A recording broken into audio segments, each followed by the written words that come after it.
What kind of mother pays for her daughter's reconstructive surgery with the same hands that burned her face? Let me back up to where it started. I grew up in a house where sunlight was treated like a moral failing. Not heat, not sunburn, color.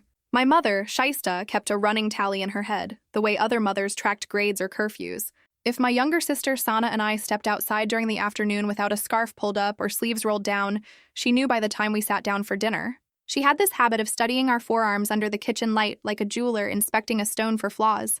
Too dark meant a lecture that could stretch past midnight. Too dark twice in 1 week meant no dessert for the rest of it. 3 times in a month, and we'd miss whatever event we'd spent weeks looking forward to. A friend's birthday, a school trip, once an entire summer camp I'd saved up for myself with 2 years of allowance. Every night before bed, without fail, my mother brought out a small jar of cream that smelled faintly of bleach underneath the rose water she added to mask it. She'd rub it onto our faces and necks and arms in slow, deliberate circles, the same way you'd polish something you were embarrassed to be seen with in its natural state. "This is how a mother takes care of her daughters," she used to say, completely sincere, like she was handing us a gift instead of a wound with a delayed reaction. Some nights she'd hum while she did it, an old lullaby from her own childhood, which somehow made the whole ritual feel even stranger. Tenderness and harm folded into the same 15 minutes. Sana believed her without question. I never fully did, but I went along with it, because questioning it out loud meant becoming the difficult one, and there was already enough tension in that house without me adding to it. There was a specific kind of exhaustion that came from constantly calculating which version of myself would cause the least friction at dinner. Sana handled it differently than I did. She leaned all the way in. By the time she was 14, she'd stopped playing outside altogether, stopped joining school trips that involved sun, stopped agreeing to anything past noon. She started using a second cream on top of the first. Something stronger my mother had found through a cousin's cousin. Ordered from a site with no English anywhere on the packaging, paid for in cash, sent through a money transfer service so there'd be no record on a card statement. Sana's skin took on this strange papery quality that didn't look like glowing to me, no matter what my mother called it. It looked like something being worn down, sanded thinner every month. I tried other ways to earn what Sana got automatically. Straight A's every semester. Dinner cooked and cleaned up before anyone asked. My father's shirts ironed and hung before he'd even noticed they were wrinkled. I learned to read the room before I walked into it, adjusting my voice, my posture, whatever might make the evening go smoother. None of it moved anything the way a lighter face moved my mother. My father told me once, almost gently, that I had such a pretty personality, the specific kind of compliment that tells you exactly what someone thinks of everything else about you. I remember writing that phrase down in a school notebook that night, underlining it twice.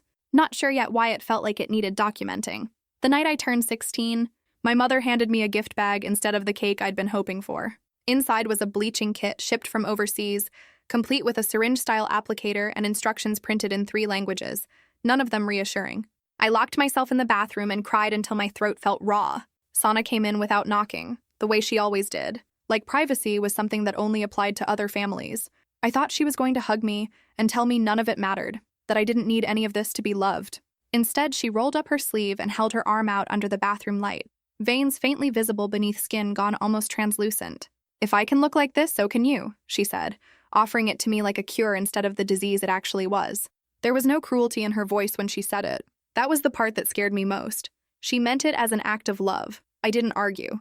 I just started wearing foundation 2 shades lighter than my actual skin and kept my arms covered even in July, because that felt easier than fighting a war I had no real chance of winning at home.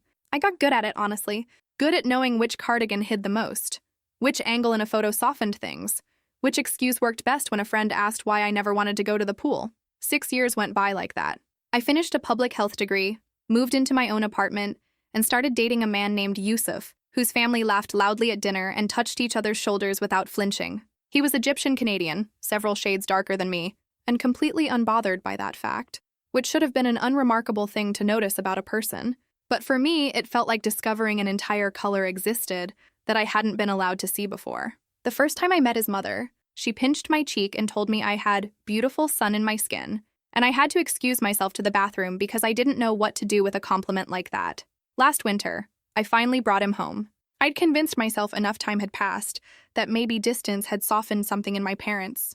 I even caught myself putting on the lighter foundation before we left, some old reflex I thought I'd killed years earlier. Yusuf noticed and didn't say anything, just squeezed my hand once in the car, which somehow said everything. My mother opened the door, and her smile disappeared the moment she saw Yusuf's hand wrapped around mine. She didn't yell. She did something worse.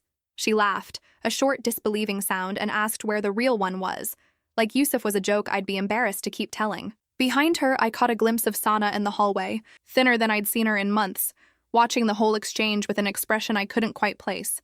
My father pulled me inside by the wrist before I could respond, and my mother reached for a jar sitting near the entryway like she'd had it ready and waiting. This wasn't the childhood formula. I found out afterward it was something industrial, meant for leather goods, not skin. Something my father had apparently sourced through a contact at the tannery he used to work near. I don't remember agreeing to anything. I remember hands holding my face still, and then I remember heat, real heat, spreading across my cheek like I'd been struck with fire instead of a hand.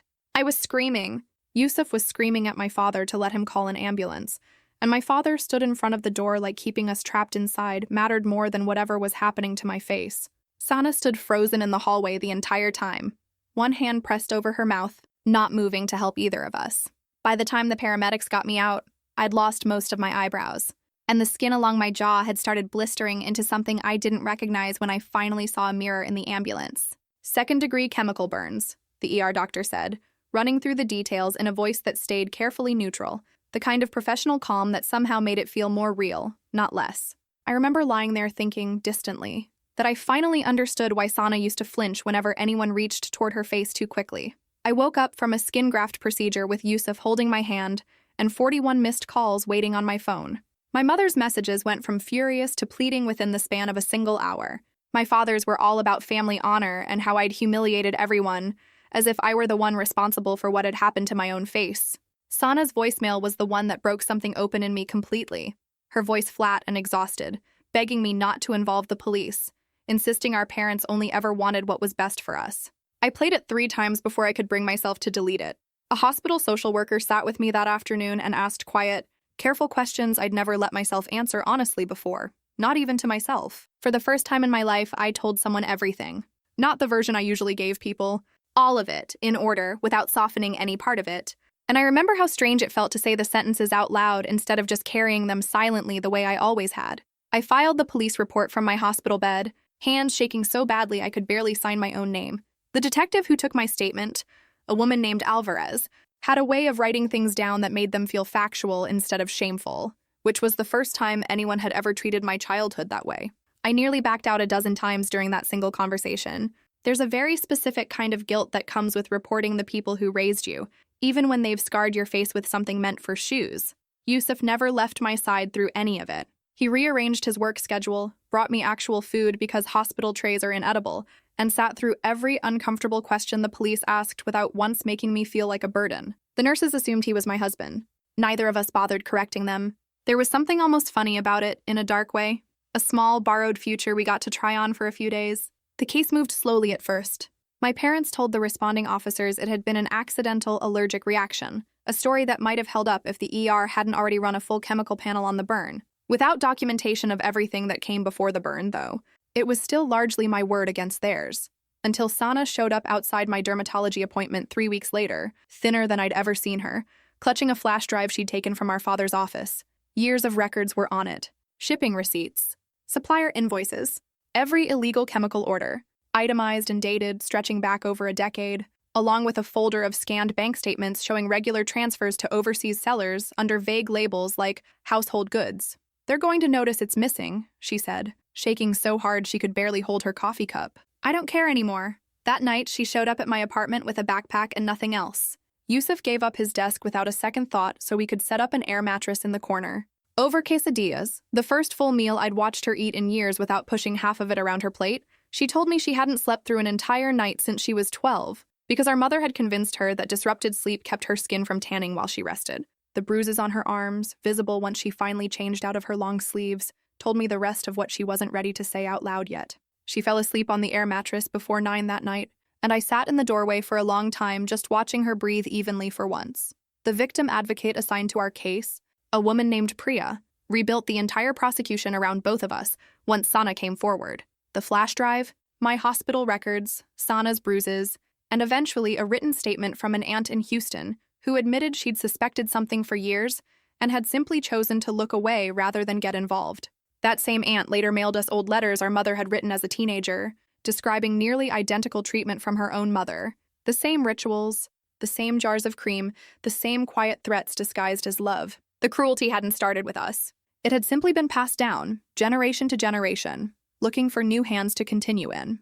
The trial itself lasted 3 days. My mother testified first, composed and rehearsed, insisting everything she'd done came from love. That lighter skin opened doors in the world she'd grown up in. When the prosecutor laid out a decade of imported chemicals, mercury compounds, industrial bleaching agents banned specifically because of what they do to skin, her explanation cracked into something close to a confession. Beauty requires sacrifice, she said, and I watched the judge's expression shift the moment the words left her mouth. Even her own lawyer looked briefly startled, like the line hadn't been in whatever script they'd prepared together. My father barely spoke during his own testimony, shown photographs of my burns and the fading bruises on Sana's arms. He had nothing coherent to offer in response, just a string of half-sentences about discipline and respect that trailed off before finishing. Their attorney tried, at one point, to paint me as bitter, as jealous of Sana's so-called natural beauty, which nearly made me laugh out loud from the witness stand. I was never jealous of her beauty, I told him. I was terrified watching her destroy herself for something I refused to give them. Sana's testimony was the one that changed the room completely. She started in a whisper, describing a childhood she genuinely believed was normal until she watched me begin healing and realized for the first time that it hadn't been. By the time she finished, she wasn't whispering anymore, and I watched 2 jurors glance at each other like they were recalibrating everything they'd assumed about our family up to that point. The verdict came back guilty on every count. 3 years each, mandatory counseling as a condition of release, full restitution for my medical expenses, and a permanent restraining order that would follow them indefinitely. I remember gripping Sana's hand so tightly when the judge read it out that she had to gently pry my fingers loose afterward. I won't pretend any of it fixed things overnight. Sana spent the following year in treatment for the sleep deprivation and eating patterns our childhood had built into her like scaffolding she didn't know how to take down on her own. Some weeks were good. Some weeks she'd call me at 2 in the morning just to hear another voice while she waited out an old habit of staying awake. I went through 2 more surgeries and came out the other side with faint scarring along my jaw that will likely never fully fade. And I stopped trying to hide it the same year I stopped wearing foundation lighter than my actual skin tone. Yusuf and I got married 18 months later, a small ceremony in a park with folding chairs and string lights we'd hung ourselves the night before. Sana stood beside me as my only bridesmaid, healthy enough by then to dance for most of the night without needing to sit down, laughing in a way I hadn't heard from her since we were small. My parents weren't invited, and for the first time in my life, that absence didn't feel like a wound. It felt like a boundary, which turned out to be a completely different thing. My mother writes occasionally now, from a court-mandated counseling program, letters that sound a little less like excuses with each passing year. I haven't decided whether I'll ever write back the way she seems to want me to. Sana hasn't answered a single one of hers and doesn't plan to. She keeps them in a drawer she never opens, which she says is close enough to forgiveness for now. 2 years ago, I had a daughter. The first time my mother met her under supervision in a public place, I watched her hands closely, waiting for that old reflex to surface. The appraising look, some offhand comment about complexion. It never came. Maybe years of counseling actually taught her something real. Maybe she's simply learned to hide it better than she used to. I genuinely don't know which. And some days I'm not sure it matters as much as I once thought it would. What I do know, with complete certainty, is this. My daughter will never learn that love is something you earn a shade at a time. She'll grow up with an aunt who's learning to sleep through the night again instead of starving herself, a mother who no longer flinches at sunlight on her own skin, and a father who thinks her complexion, whatever it turns out to be, belongs entirely to her. That's the only inheritance I ever intended to leave her.